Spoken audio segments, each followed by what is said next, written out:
it's Crochet by Beb. Welcome or welcome back to my channel. Hope you are doing fine today. For this video, we're going to look, try, and review these new yarns from Hobbii. If you haven't heard Hobbii, they are a yarn brand based in Copenhagen, Denmark. You can shop their yarn and products at hobbii.com. They sell different kind of yarns, notions, knitting and crochet accessories, and also patterns. They have a lot of free patterns, and if you want to access more patterns, you can become a Hobbii Plus subscriber and get more benefits like free gifts, discounts, and double points on your order. And at Hobbii Up, they have a virtual bingo game and play for the chance to win different prizes from Hobbii. And you can also join some competitions for another chance to win a Hobbii gift card.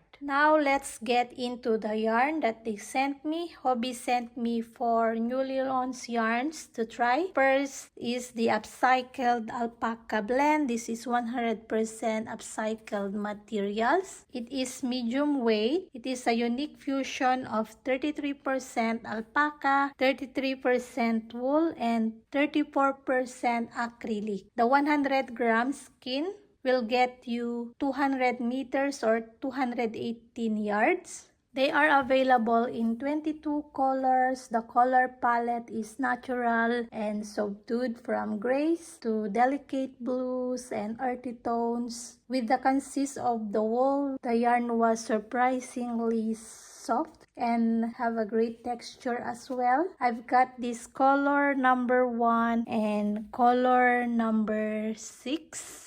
I tried to swatch and it is working well using my 5mm hook. I'm loving the lightweight and cozy it is.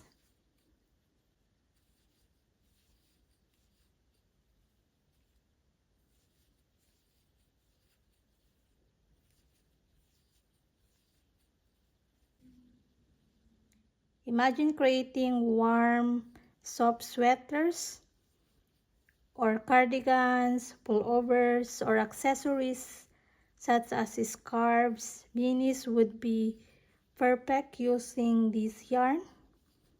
Upcycled Alpaca blend is a limited edition. Wish they will stay longer or grab yours now. Still available and hopefully more colors in the future.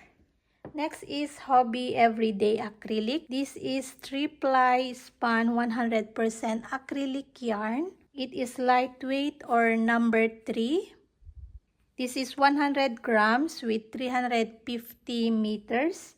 It is available in 33 colors in bright, subtle, and muted tones colors. Suits in every project you wish to make. My first impression, as it is first squished on the skins, it is soft. It's same like their Amigo yarn and other similar commercial yarns. But mostly commercial yarns comes in 50 grams. Hobbii Everday you'll get in 100 grams. But wait, not only 100 grams, also 400 grams. And this is Hobbii Everday Mega. It's also 100% acrylic. Number 3, lightweight. This is 400 grams. You'll get 1,400 meters or 1,531 yards. So this is the comparison of this 100 grams and 400 grams. So it's really big skein of yarn. It's bigger than my head. And it's the first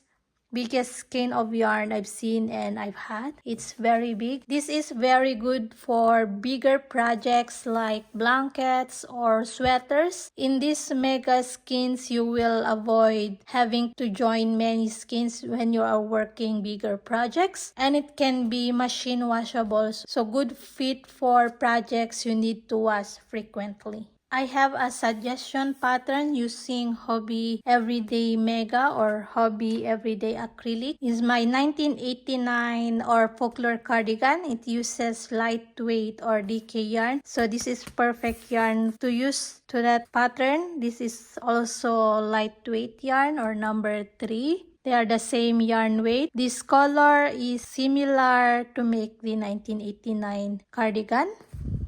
So it's light blue. This is color number 12. And this color, probably I'm going to make another cardigan. And this is also number 3 lightweight. And this is the color number 7. It's the light gray. I will make another cardigan using this yarn. So stay tuned for that. Swatching this yarn using the Everyday acrylic and 5mm. So you can see no splitting of the yarns. And it creates nice fabric and texture, and it's very lightweight and soft.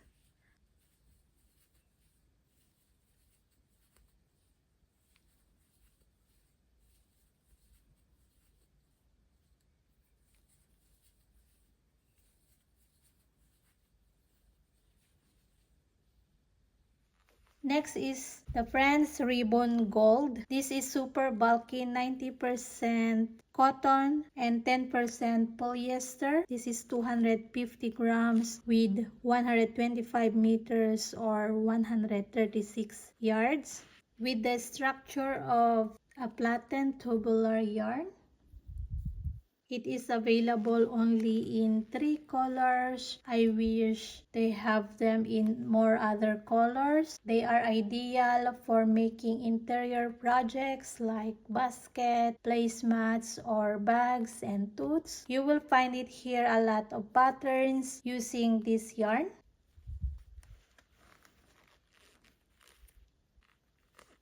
Suggestions to use this yarn: it's better to use first or pull them outside than pulling them inside. As you can see, it's twisting the yarn and it's more difficult to use it when it's twisted, the yarns, you can see. So it's better you remove this and then start outside here, so it's not twisting. You can just put stand and then use like this, or if you have a yarn holder, it's better. So the fabric is look like this. It's very nice. I will make a bag for it and use this black with the gold. Is it's nice, it's very chic. So stay tuned, maybe I will show a pattern how to make an easy bag using this yarn, Friends Ribbon Gold. This is color number 1 and this is color number,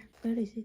124. There are only 3 colors available, so you can choose in there. Okay, so stay tuned for another tutorial how to make a bag using Friends Ribbon Gold. And thank you, Hobbii, for the project bag. You can find more of this in their shop. Alright, so which of these yarns are your favorite? Let me know down in the comments. And you can get all these yarns and plenty other fabulous yarns from hobbii.com. All the links is in the description, and stay tuned for next videos of what will I make of these beautiful yarns. And in that, don't forget to subscribe to my channel and follow me on Instagram at Crochet by Beb for more updates. So see you again next time. Thank you very much for watching this video. Bye!